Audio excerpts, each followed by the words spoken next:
My name is Lisa Hallett. I'm the co-founder and CEO of Wear Blue, Run to Remember. John and I grew up in Northern California and attended Catholic elementary school together. So I knew him when I was 5 and he was 7. And I was lucky enough to marry him in 2003. I always knew I was meant to be with that John Hallett. John and I loved being a military family. We traveled the world. We met the best of the best in our military communities. There's no more powerful community than our service members and their families. And I think about having the privilege of joining the military family and every day being surrounded by people whose passion to serve others, whose love of country is so great that every day they wake up and put on the uniform and move in harm's way. In November of 2008, John took company command of an infantry striker company. And then the following summer, July 2009, John deployed with 5th Stryker Brigade here out of Joint Base Lewis McChord to southern Afghanistan. I was at home with our 2 children. Jackson was 3, Bryce was 1, and we were just days away from having our 3rd child, our first little girl. 3 weeks after Heidi was born, I received the news that no military family wants to hear.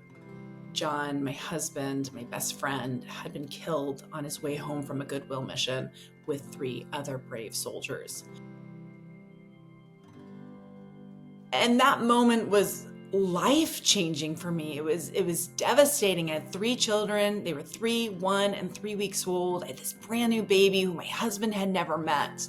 But I was only one of 41 families now navigating this devastating loss. And I remember actually driving my son Jackson to preschool shortly after John died.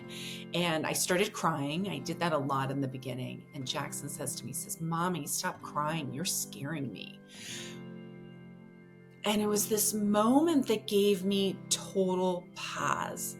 My children had lost a parent to war, and it wasn't fair for them to lose me to grief.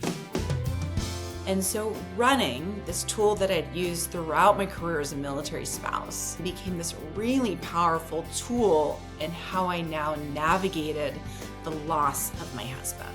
And so I'd go out and run and feel all of the big feelings that I needed to feel, and then come home and be the parent that my children needed and deserved for me to be.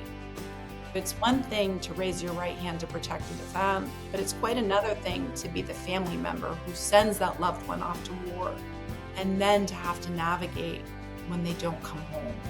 Our gift to these men and women who gave us the gift of their lives is to remember them. And so when I look to my community, when I look to my nation, this is how you honor John. It's by showing his children that John is not forgotten, and even more so, that they are not alone on their journeys of remembrance.